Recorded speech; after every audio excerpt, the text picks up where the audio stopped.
Hi everyone, welcome back. I'm here today with a review of a newly released horror book. One that you've probably 100% heard of, but I want to fucking talk about it anyways.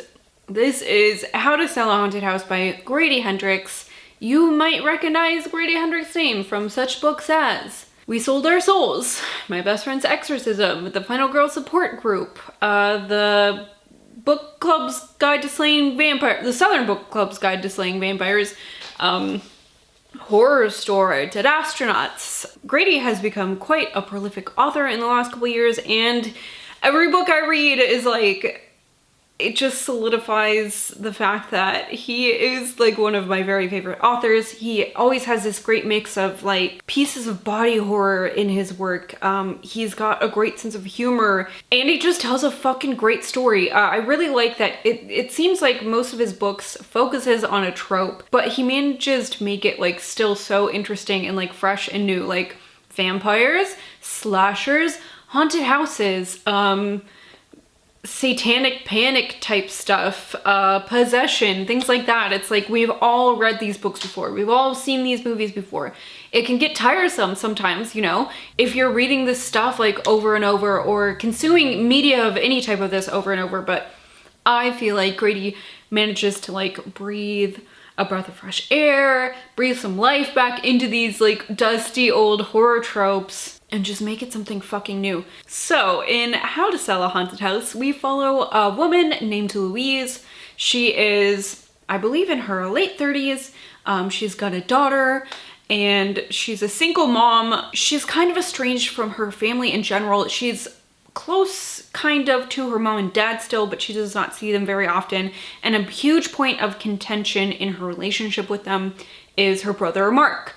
She is definitely estranged from Mark. She does not speak to him. She sees him as kind of a worthless sack of shit, who has taken advantage of their parents, and that's not the way that her parents feel about their relationship. So it's caused some tension, and it has caused Louise to kind of flee from home, and she's stayed away since, becoming an adult and being able to leave home. So the big plot in this book is that Mark and Louise's parents have died, and they died in kind of a strange way. I mean, the accident that caused their death, it was a car accident, and that's not super suspicious, but the way Louise finds their house after their death is kind of strange. And I'll leave that to you, dear reader, to, learn about yourself. But Louise and Mark have to work together to figure out what to do with this house. Should they sell it? What do they do with their parents' belongings? Is any of it worth keeping?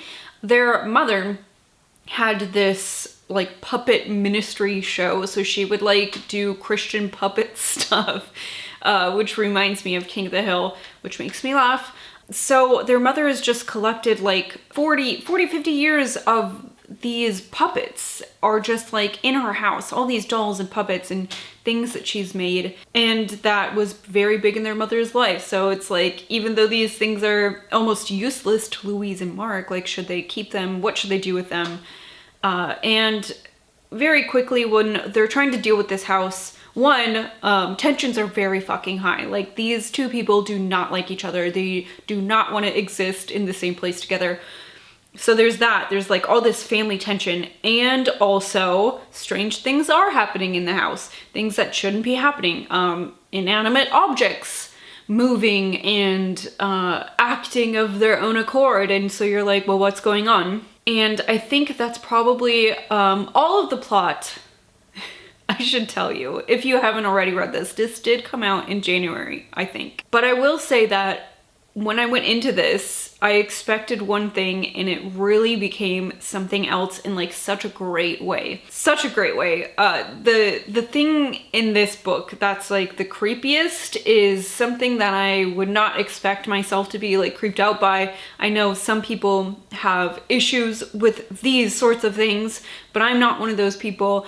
Until Grady Hendrix started writing about it, and then it's ooh, this is really fucking weird. He just has a way of finding I don't know, like, I know it's not specific to me, but it's like, I have these certain weird little fears about things. Like, I don't really want to say what it is in this book that really got me, but in another one of his books, there is a scene where a cockroach tries to crawl in a woman's ear, and it's like, that is something that, like, scares me in my real fucking life. Like, I have to sleep. I sleep with, like, my blankets over, like, something has to be covering my ear when I sleep at night, and it's like partly because of that. It's just like I don't feel comfortable without something covering my fucking ear, because what if a fucking bug tries to crawl in my ear at night? It's terrifying to think about.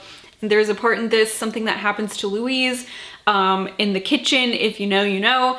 And that's like, I worry about that every time I do this thing that she's doing. I'm always like, well, what if this happens? And like, it almost happens to Louise, and it's like terrifying. And I'm sorry I'm being so vague. I really don't want to spoil anything for anyone, because I think that this was such a fantastic, fun book. But my point is that Grady Hendrix just finds a way, like I said, to get under my skin in a way that other people don't. And he has these like small bits of like really intense body horror in his books most of the time that are just like, you know, you look at Grady Hendrix and he is just such like a really nice put together looking person, right? And the way he speaks is he's kind of peppy and stuff like that. So it's like, you don't expect that from him. But he does it well. How does he do it? Where is he keeping this? I don't know. But it's somewhere in his body. Just like this creepiness. Where does he get it from? But anyways, I think that's pretty much all I have to say about How to Sell a Haunted House by Grady Hendrix. This was a fucking great book. Definitely my favorite so far of the month.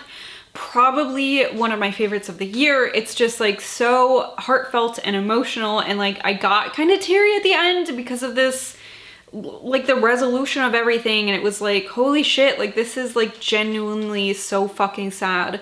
And he just, I don't know how he fucking does it. It's like, it's gross, it's scary, it's funny, it's heartfelt, and it's unique in ways, you know, and he just puts together these stories and they keep fucking being really great.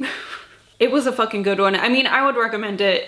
And I think especially if you've read Grady's work and you've liked it in the past, like this one is just, it's gonna do it for you, I think. I'd love to know if you've read How to Sell a Haunted House, what you thought about it. That's all I have for you today though, you guys. Thank you so much for watching. I will see you later. Goodbye.